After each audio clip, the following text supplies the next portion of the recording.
আমার নবীর চরিত্রের ভিতরে কোনো ধরনের কালিমা নাই। আমার নবীরে কত মানুষ কতভাবে কষ্ট দিয়েছে। ও মায়ার নবীর উম্মতের দল, ও মায়ার নবীর আশিক, এ মায়ার নবীর কলিজার টুকরা উম্মত, নবীর আদর্শের বয়ান শুনো। নবীর আদর্শের বয়ান শুনলেই খালি চলবে না, নবীর আদর্শ নিজের ভিতরে ঢুকাইতে হবে। নবীর আদর্শ যদি তুমি নিজের ভিতরে না ঢুকাইতে পারো, তাহলে কাগজে লিখে নাও, তুমি নবীজিকে মুখে বলো ভালোবাসো, কিন্তু অন্তর দিয়ে তুমি নবীজিকে ভালোবাসো না।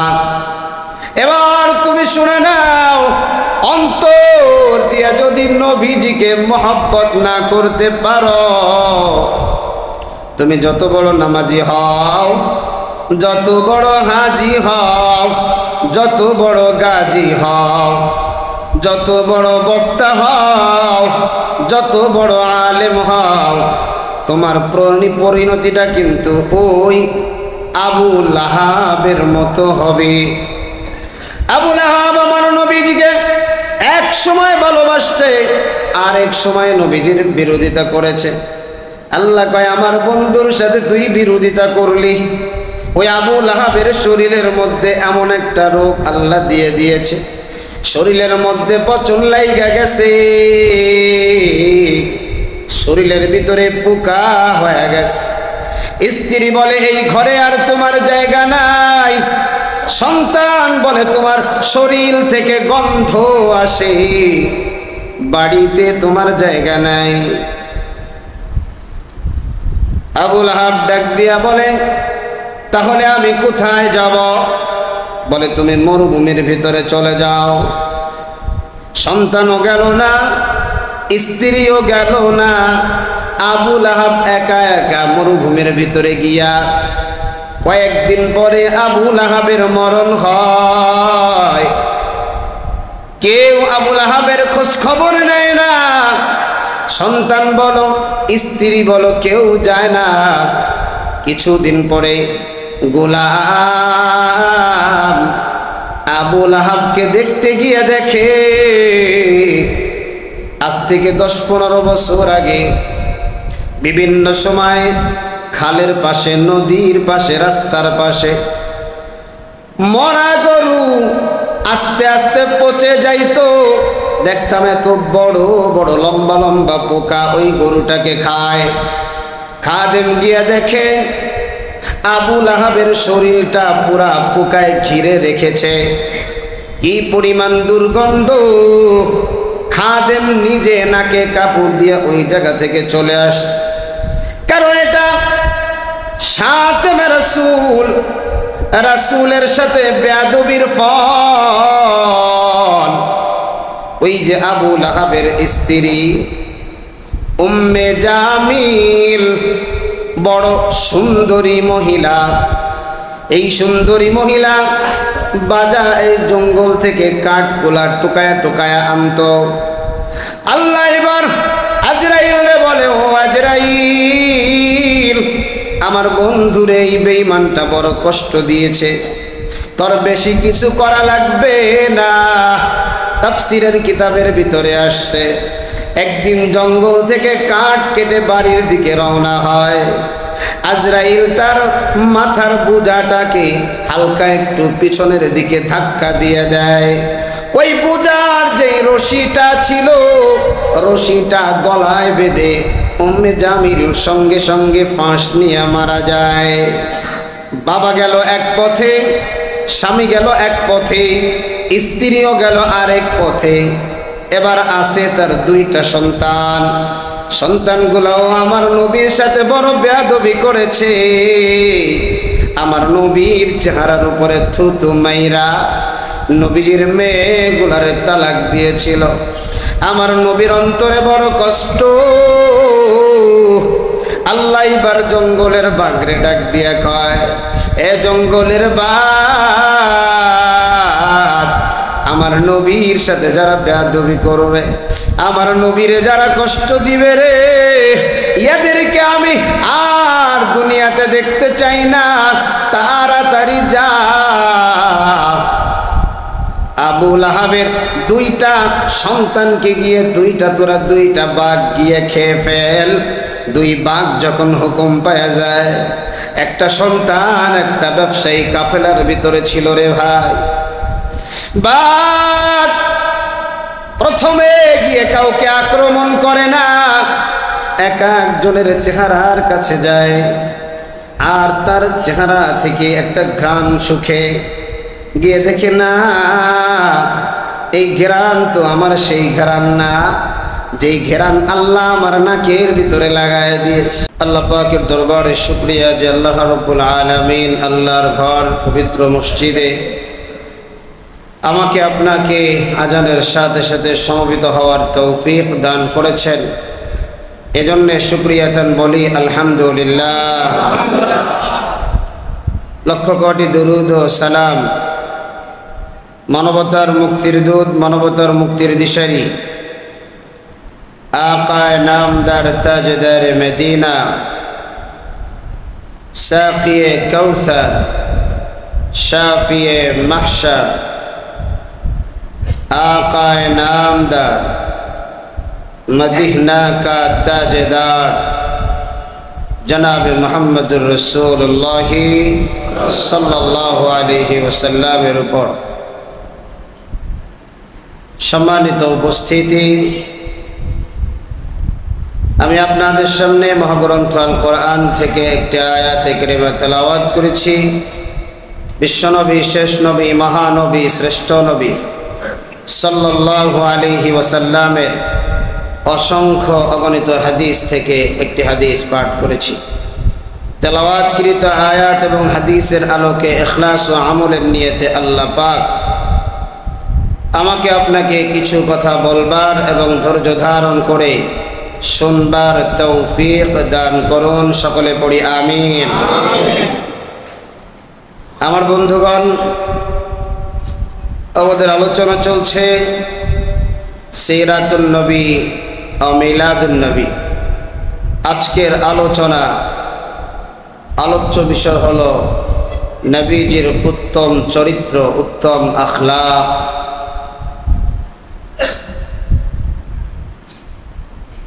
গত জুমার আলোচনার সাথে কিছু মিল রেখে গত জুমায় আমাদের যে আলোচনা ছিল যে সাহাবায়ে কেরাম তারা পরকালের প্রতিযোগিতা করত। সাহাবায়ে কেরাম ভাবতই 24টা ঘন্টা পরকাল নিয়ে। এজন্যই তো সাহাবায়ে কেরামের কারগুজারি ঘটনা এমন পাওয়া যায়, ঘরের ভিতরে কোনো খাবার নেই,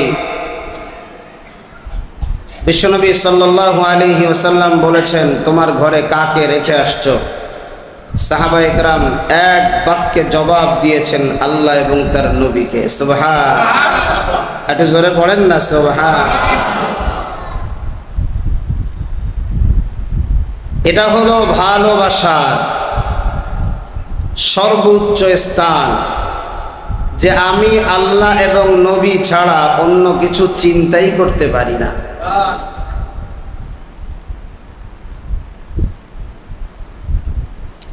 এজন্যই তো আল্লাহ রাব্বুল আলামিন বলেছেন, কুল ইন কুনতুম তুহিব্বুনাল্লাহ ফাত্তাবিউনি ইউহিব্বুকুমুল্লাহ। আল্লাহকে ভালো যদি বাসতে চাও তো নবীর অনুসারী হয়ে যাও। আরেক জায়গায় আল্লাহ বলেছেন, কুল আতিউল্লাহ ওয়া আতিউর রাসূল। আল্লাহ বলেন যে তোমরা আমি আল্লাহর হুকুম মানো, আমার নবীজির হুকুম মানো। সুবহানাল্লাহ পড়েন, একটু জোরে পড়েন। তেলাওয়াতকৃত হাদিসের ভিতরে নবী বলেন, লা ইউমিনু আহাদুকুম হাত্তা আকুনা আহাব্বা ইলাইহি মিন ওয়ালিদিহি ওয়া ওয়ালাদিহি ওয়ান নাসি আজমাইন। নবী বলেন যে ততক্ষণ পর্যন্ত তোমরা মুমিন হবে না যতক্ষণ পর্যন্ত আমি নবীকে তোমাদের মা বাবা, তোমাদের সন্তান, গোটা দুনিয়ার মানুষের চাইতে আমাকে বেশি মহব্বত না করবা। সুবহানাল্লাহ বলেন। এই জন্য আমরাও বলি সবার আগে কে বলেন? জোরে বলেন কে? আরো জোরে। তারপরে হলো আমার নবী, তারপরে কে? এরপরে মা বাবা, এরপরে কে ভাই? জোরে বলেন কে? এরপরে কে? নাকি ছেলে মেয়ে? এরপরে কে? মা বাবা। এরপরে কে? খেয়াল রাখতে।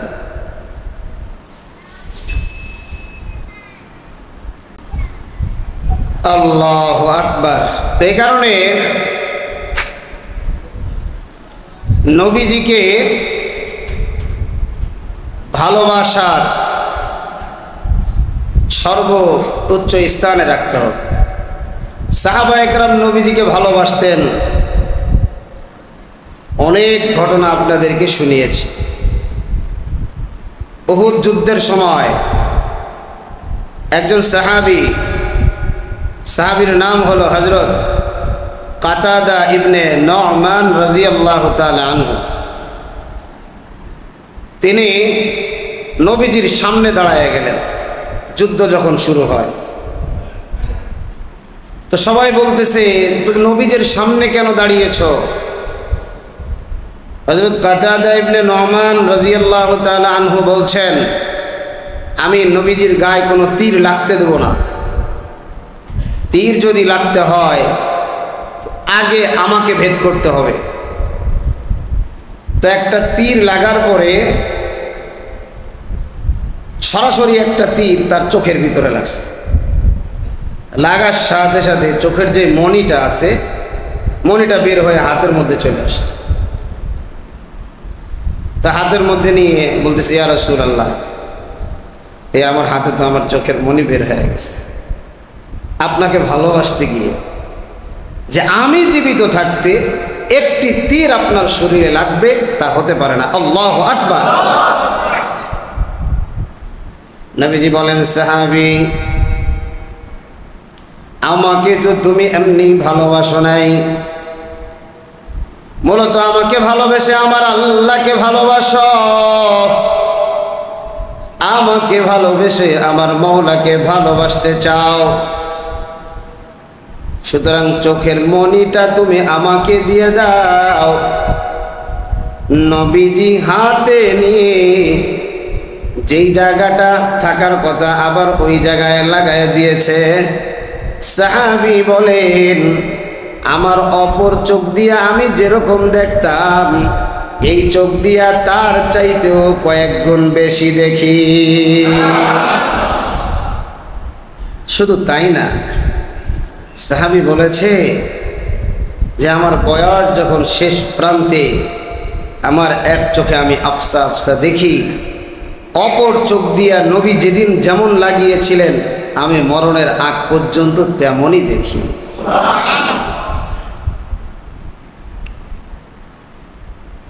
এজন্য ভাই, নবীজির আখলাক, নবীজির চরিত্রের সাথে কারো চরিত্রের মিল নাই।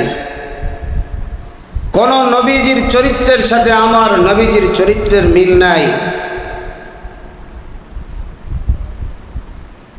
এজন্য আমার আপনার আখলাক কেমন হবে, কিয়ামতের ময়দানে এটারই বিচার হবে।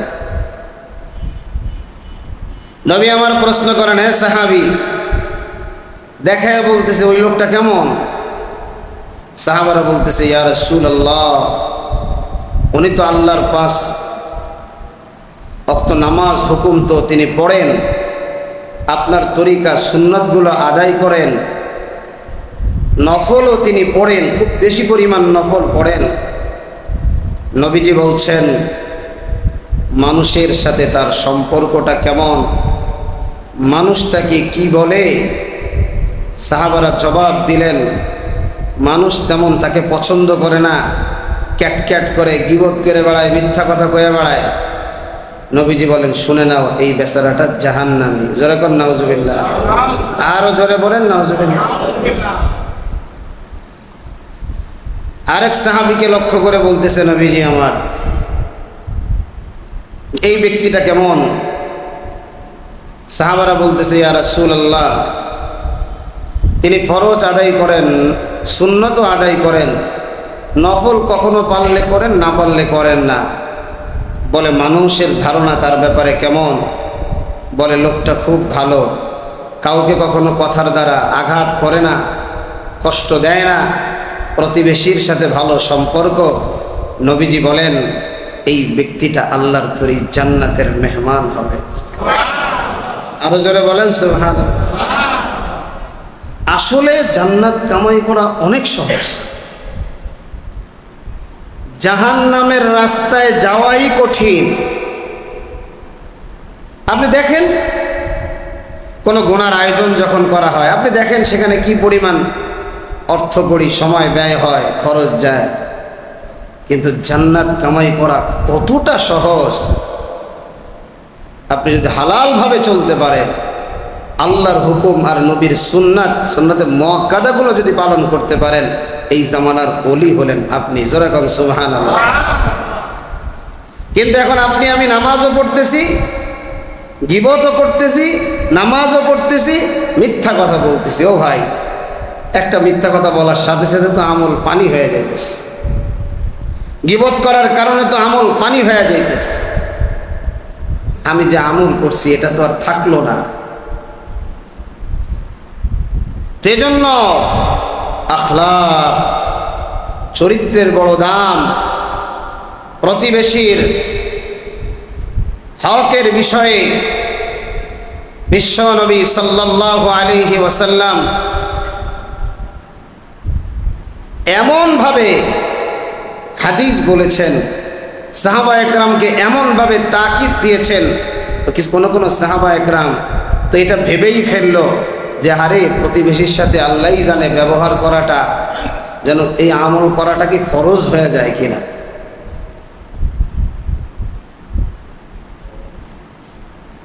এজন্য চরিত্রের বড় দাম। নবীর ব্যাপারে আবার আল্লাহ জানায় দেয়, লাকাদ কানা লাকুম ফি রাসূলিল্লাহি উসওয়াতুন হাসানাহ। আল্লাহ বলেন, তোমাদের জন্য আমি আমার নবীর ভিতরে তোমাদের জন্য উত্তম আদর্শ রেখেছি। আমার নবী এমন নবী, আমার নবীর চরিত্রের ভিতরে কোনো ধরনের কলঙ্ক নাই। আমার নবীজির চরিত্র কারো চরিত্রের সাথে তুলনা হয় না।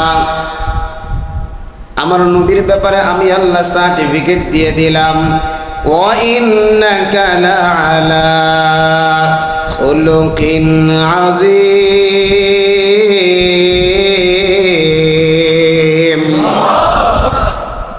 আমি উত্তম সার্টিফিকেট, চরিত্রের সার্টিফিকেট আমি আল্লাহ দিয়ে দিলাম।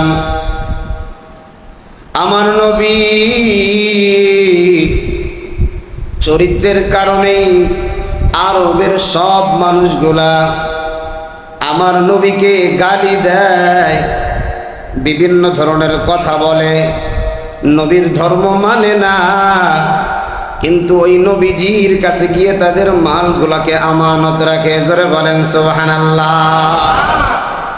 নবীজির চরিত্র যদি ভালো না হতো, নবীজির আখলাক যদি ভালো না হতো, তাহলে কেউ কোনোদিন যাকে পছন্দ করে না, যার আদর্শ পছন্দ করে না, তার কাছে দামি সম্পদগুলা কোনোদিন গচ্ছিত রাখে না, আমানত রাখে না। আমার নবীকে কত মানুষ কতভাবে আমার নবীকে কষ্ট দেয়। আমার নবী কোনোদিন কারো জন্য বদদুয়াও করে নাই। আমার নবী কোনোদিন কাউকে পাল্টা আঘাত করে নাই। আমার নবীকে কেউ যদি গালি দিত, আমার নবী সাথে সাথে তাকে ক্ষমা করে দিত। ও ভাই, এই নবীকে মহব্বত করতে পারি না, এই নবীকে ভালোবাসতে পারি না, কিভাবে আমি আমাকে নবীর উম্মত বলে দাবি করি? কিভাবে আমি নবীর আদর্শের সৈনিক বলে দাবি করি? কিভাবে আমি আশা করি আমার ইন্তেকালের পরে এই নবী আমারে হাউজে কাউসারের পানি খাওয়াবে? ভালোবাসার যতগুলা গুণ থাকার দরকার আমার নবীর ভিতরে এমন একটাও নাই, এমনটা নাই, সব আছে। আমরা অনেক সময় অনেক মানুষকে সৌন্দর্যের কারণে ভালোবাসি। আমার নবীর সৌন্দর্যের সাথে পৃথিবীর কোনো মানুষের সৌন্দর্যের তুলনা হয় না। নবী ইউসুফ ছিল এক ধরনের সুন্দর, আমার নবী ছিলেন আরেক ধরনের সুন্দর। আমার নবীর সৌন্দর্যের ভিতরে এত মায়া, এত মায়া, বেঈমান নবীর চেহারার দিকে তাকানোর সাথে সাথে বেঈমানের হৃদয়ের রাগ ক্ষোভ সব পানি হয়ে যাইত। আমরা অনেক সময় মানুষকে ভালোবাসি, মানুষের চরিত্র বড় ভালো, আখলাক বড় ভালো, এই ছেলেটা বড় মুআদ্দাব ভদ্র ছেলে, মুরব্বীদের সাথে বেয়াদবি করে না, ছোট্ট বাচ্চাদের সাথে খারাপ ব্যবহার করে না, যাকে যেই স্থানে রাখার দরকার তাকে সেই স্থানে রাখে। ও ভাই, আমার মায়ার নবীর চরিত্র তো এমন, কেউ যদি আমার নবীকে কষ্ট দিত, আমার নবী এগুলো মনে রাখতেন না। ওই যে বুড়ির ঘটনা আপনারা শুনেছেন, আজও তায়েফের জমিনে পাহাড়, যেই জায়গায় মসজিদে রাসূল নামে একটা মসজিদ এখনো দেখা যায়, ওই মসজিদে রাসূলের একটু পাশেই বুড়ির বাড়ি। নবী যেন মসজিদে না যাইতে পারে, আমার নবী এই রাস্তা দিয়ে যাবে, নবীর যেন কষ্ট হয়। ওই মসজিদের কাছে আবার একটা বড়ই গাছ ছিল, বড়ই গাছের কাঁটাগুলা বুড়ি ছিঁড়ে ছিঁড়ে ছিঁড়ে ছিঁড়ে জায়গায় বিছায় রাখতেন। মুহাম্মদ এই রাস্তা দিয়ে যাবে, আর মুহাম্মদের পায়ের ভিতরে কাঁটাগুলো ঢুকে গিয়ে মুহাম্মদ ব্যথা পাবে, মসজিদে যাইতে পারবে না। এই জন্য বুড়ি এই কামগুলো করতেন।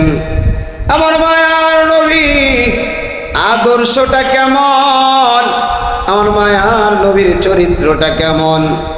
মায়ার নবী একদিন ঘর থেকে বের হয়ে মসজিদে নামাজের জন্য যায়, পথে তাকায় দেখে রাস্তায় কোনো কাঁটা নাই। আমার মায়ার নবী চিন্তায় পড়ে গেলেন, ব্যাপারটা কি বুঝলাম না, রাস্তার ভিতরে কেন কাঁটা নাই? আল্লাহর বান্দি মহিলা কি কোনো বিপদে পড়েছে? আল্লাহর বান্দি মহিলা কি কোনো সমস্যায় পড়েছে? নবী আমার নামাজ শেষ করে ওই বুড়ির ঘরের ভিতরে হাজির হয়ে দেখে বুড়ির প্রচন্ড জ্বর, ঘরটা সম্পূর্ণ অগুছালো।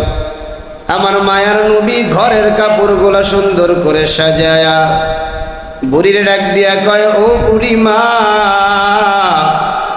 আপনার শরীরটা খারাপ নি? বলে, হ্যাঁ, আমার শরীরে প্রচন্ড জ্বর। নবী আমার ওই বুড়িমার খেদমত করলেন, নবী বুড়িমার সেবা যত্ন করলেন। বুড়ি অবাক হয়ে ডাক দিয়া কয়, মুহাম্মদ,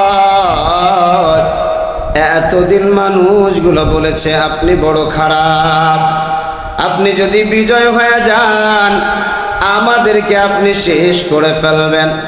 ও মুহাম্মদ, আপনার মতো এত ভালো মানুষ পৃথিবীতে আর দ্বিতীয় আরেকটা নাই, আর আপনার বিরোধিতা করব না।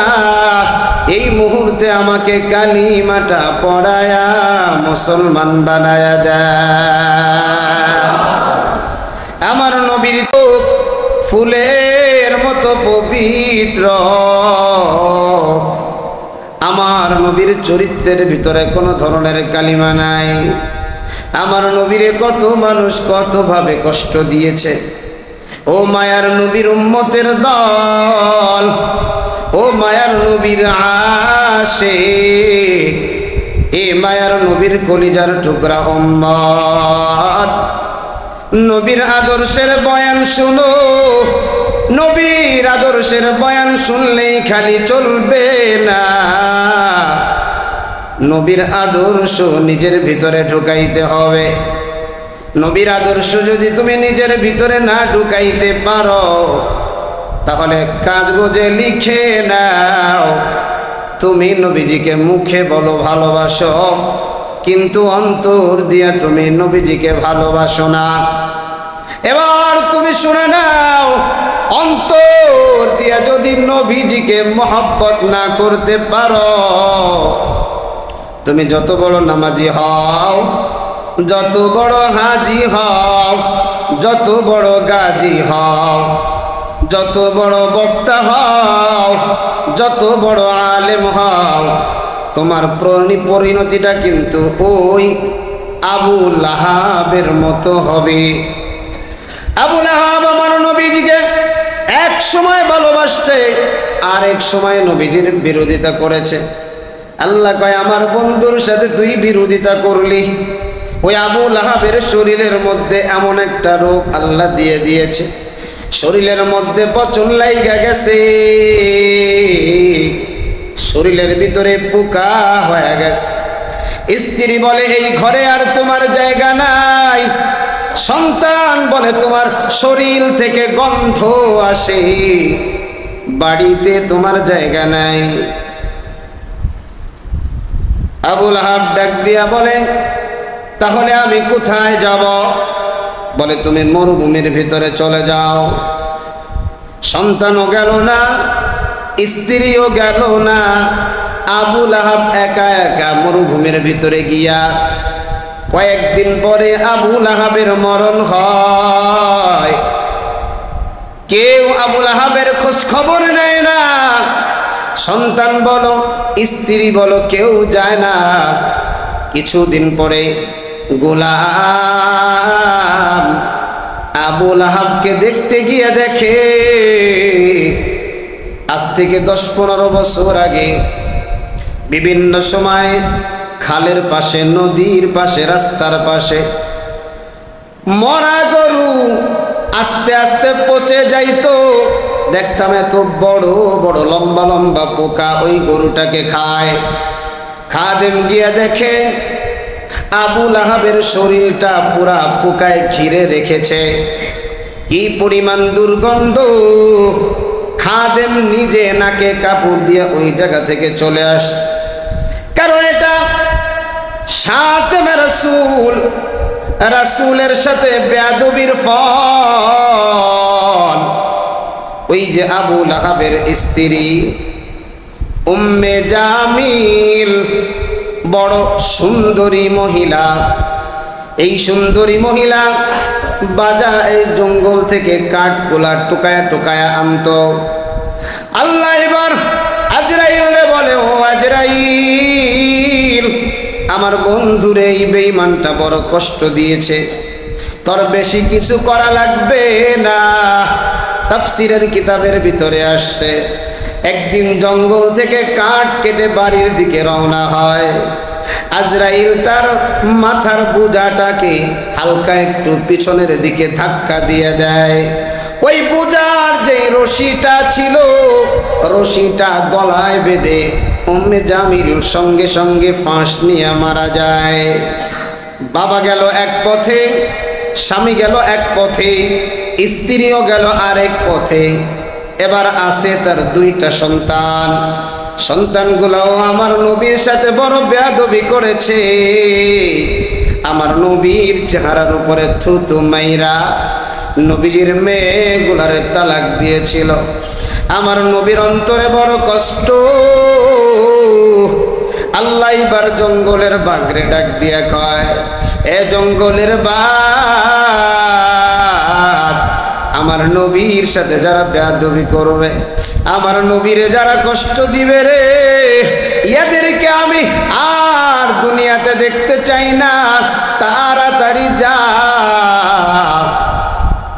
আবু লাহাবের দুইটা সন্তানকে গিয়ে তোরা দুইটা বাঘ গিয়ে খেয়ে ফেল। দুই বাঘ যখন হুকুম পাওয়া যায়, একটা সন্তান একটা ব্যবসায়ী কাফেলার ভিতরে ছিল রে ভাই। বাঘ প্রথমে গিয়ে কাউকে আক্রমণ করে না, এক একজনের চেহারার কাছে যায়, আর তার চেহারা থেকে একটা ঘ্রাণ সুখে গিয়ে দেখে না, এই ঘেরান তো আমার সেই ঘেরান না, যেই ঘেরান আল্লাহ আমার নাকের ভিতরে লাগায় দিয়েছে। আরে কাফেলার মানুষগুলা জানে নবীর সাথে যারা দুশ্মনী করে এদের কোনো রেহাই নাই। এজন্য কাফেলার মানুষগুলা আবু লাহাবের ছেলেটাকে অনেক একটা উচ্চ আসনের ভিতরে শোয়া রাখছে। বাঘটা সকলের গ্রানগুলো শুকে দেখে না, না কেউ নাই, কিন্তু একটা গ্রান কোন জায়গা থেকে আসে? বাঘ তাকায় দেখে গ্রানটা উপর থেকে আসে। বাঘ একটা লাফ দিয়া উপরে উঠে মুহূর্তের মধ্যে আবু লাহাবের ছেলেটাকে জাহান্নামের লাকড়ি বানায়া নারী বুড়ি সবগুলা আলাদা আলাদা করিয়া বাঘ আবার জঙ্গলের ভিতরে গিয়ে ঘুমায়। এর যুবক ভাই, আমার মায়ার নবীর সাথে বেয়াদবি করিও না রে ভাই। পর্দার আড়ালের আম্মা জানেরা, আমার মায়ার নবীর আদর্শ ভুলে গিয়ে মায়ার নবীরে কষ্ট দিও না। নবীর প্রেম দেহের ভিতরে ঢুকাও।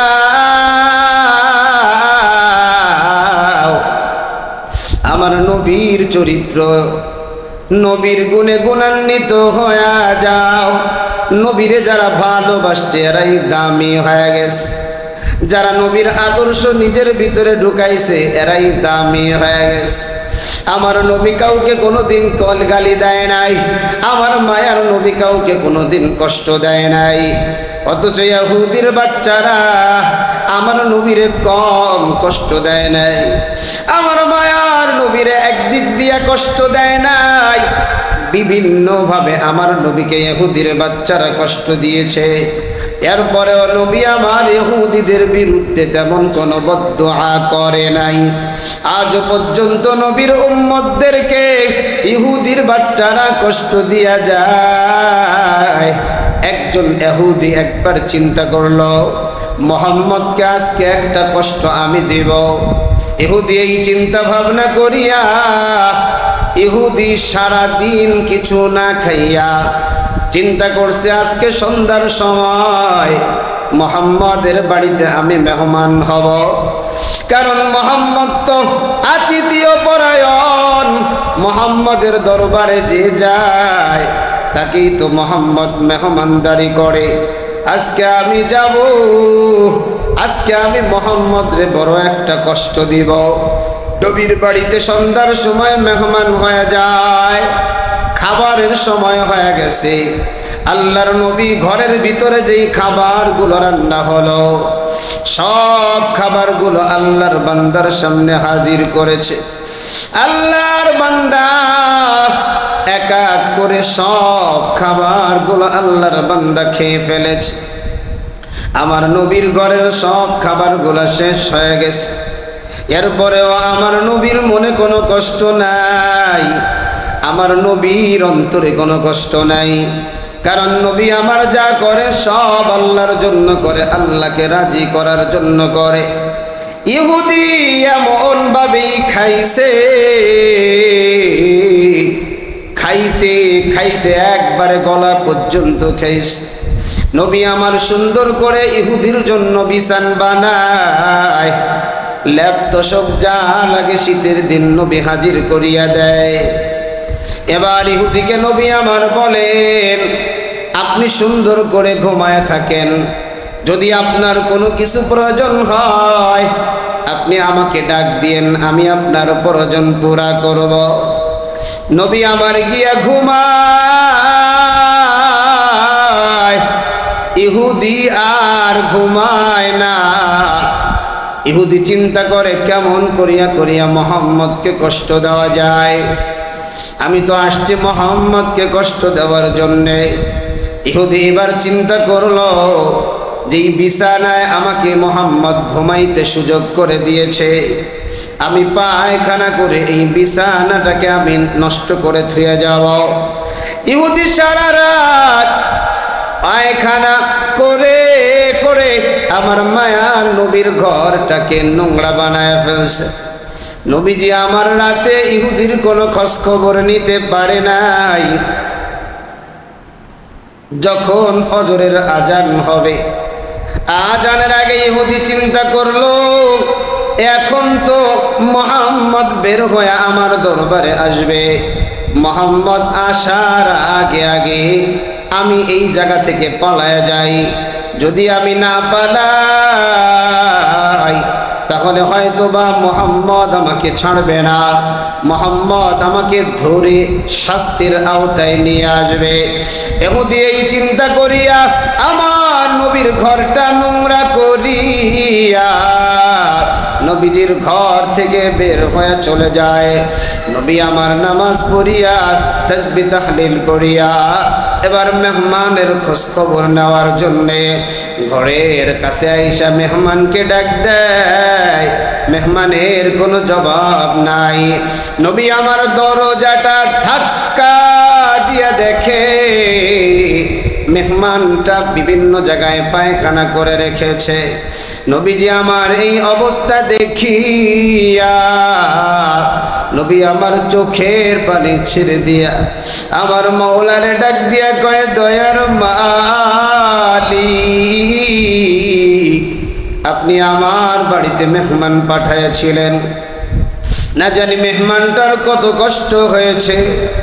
আমি রাত্রবেলা মেহমানের খবর নিতে পারি নাই। আমি আপনার দরবারে কি জবাব দিব? এখন যদি আমি মেহমানটাকে পাইতাম, বড় আদর করিয়া করিয়া আমি গোসল করাইতাম। নবী তাড়াতাড়ি বিছানটাকে সুন্দর করে ঘুষায়া পুকুর পাড়ে নিয়া এবার ময়লাগুলাকে পরিষ্কার করে আর দিলের ভিতরে আক্ষেপ, আফসোস, আহারে আমার বাড়িতে আইসা মেহমান কি কষ্ট পেয়ে গেল। ওদিক দিয়া ইহুদি তাকায়া দেখে আমার তরবারিটা তো আমি মুহাম্মদের দরবারে রেখে আসছি। তরবারি যদি না আনি আমাকে তো রাস্তায় যে কোনো সময় আক্রমণ করতে পারে। কারণ আইয়ামে জাহিলিয়াতে তো কেউ কাউকে মানত না। বহু সন্তান বাবাকে হত্যা করে ফেলেছে, বহু স্বামী স্ত্রীকে হত্যা করে ফেলেছে। কারো কোনো মর্যাদা ছিল না, কারো কোনো সম্মান ছিল না। বিশেষ করে মহিলাদের কোনো সম্মান ছিল না। মহিলাদেরকে তুচ্ছ-তাচ্ছিল্য মনে করত। মহিলাদেরকে আইয়ামে জাহিলিয়াতে জীবন্ত পুঁতে ফেলা হতো। কিন্তু আমার মায়ার নবী এই মা বোনদের সম্মান দেওয়ার জন্যে আমার মায়ার নবী জানায় দেয়, এরা পুরুষের দল,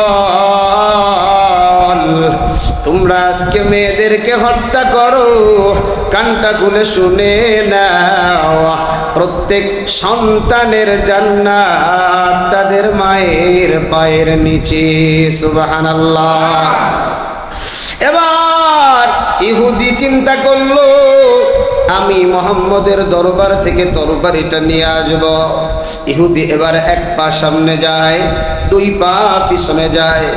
ইহুদি যাইতে যাইতে যাইতে যাইতে গিয়ে দেখে একটা গাছের আবডালে তাকায়া দাঁড়ায়া তাকায়া দেখে সারা রাত যেই নষ্টামি করেছে, বিছানাগুলা যেই নোংরা করে ফেলেছে, নবী নিজ হাত দিয়া ওই নোংরা ময়লাগুলাকে পরিষ্কার করে।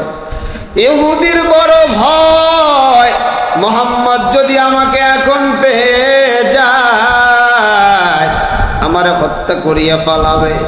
নবীজি আমার কাজ শেষ করার পরে পিছনের দিকে তাকায়া দেখে ইহুদির চেহারা দেখা যায়।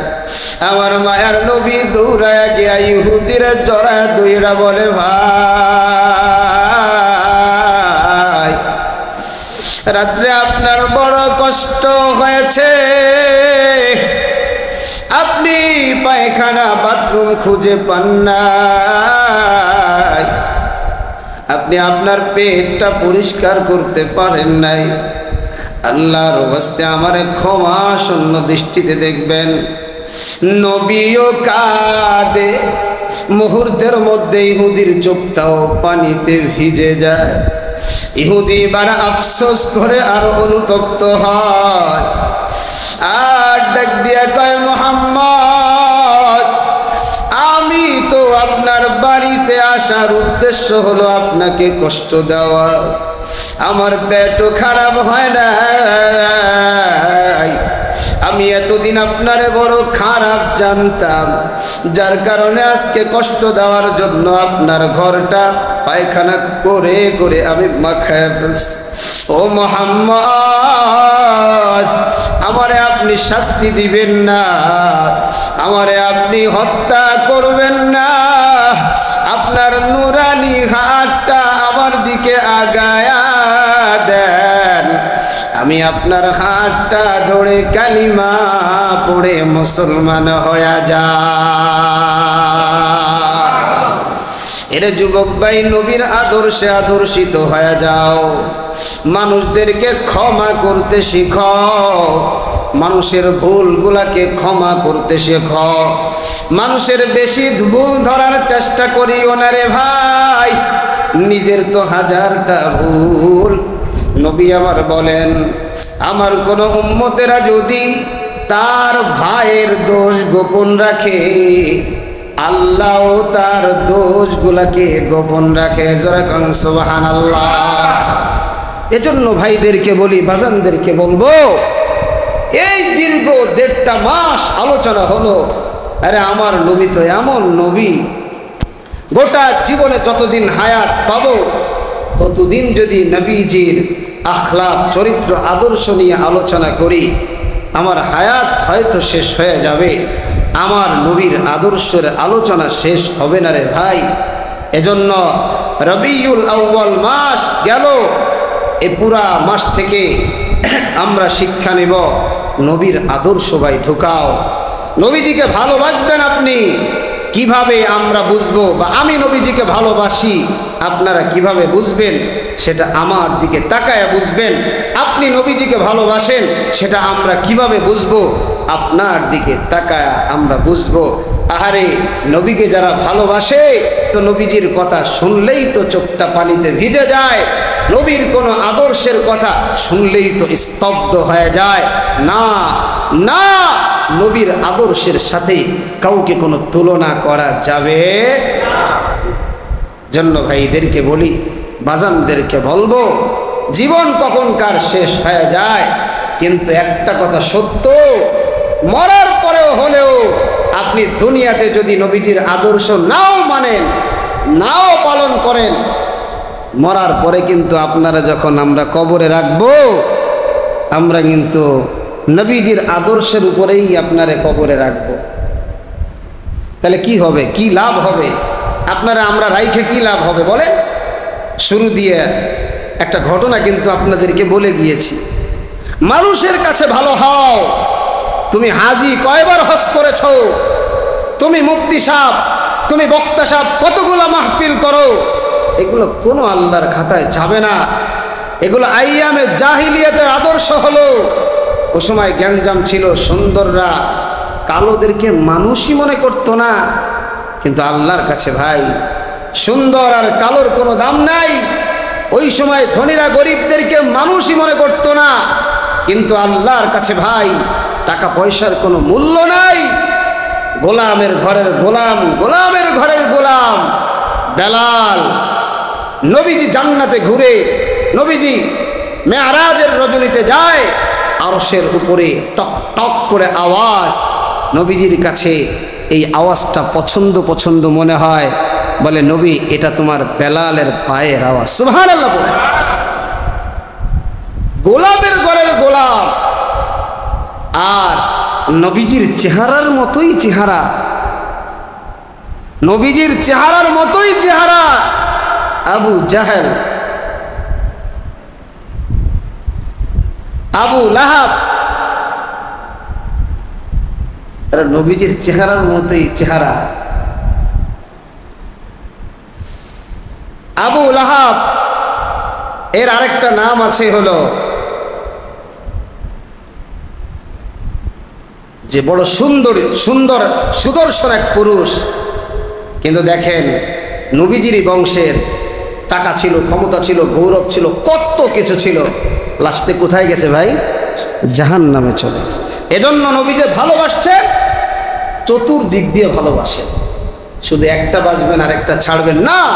আমার জীবন যাবে, নবীজির আদর্শ ছাড়বো না। পারা যাবে না ইনশাআল্লাহ? পারা যাবে না ইনশাআল্লাহ? আল্লাহ পাক আমার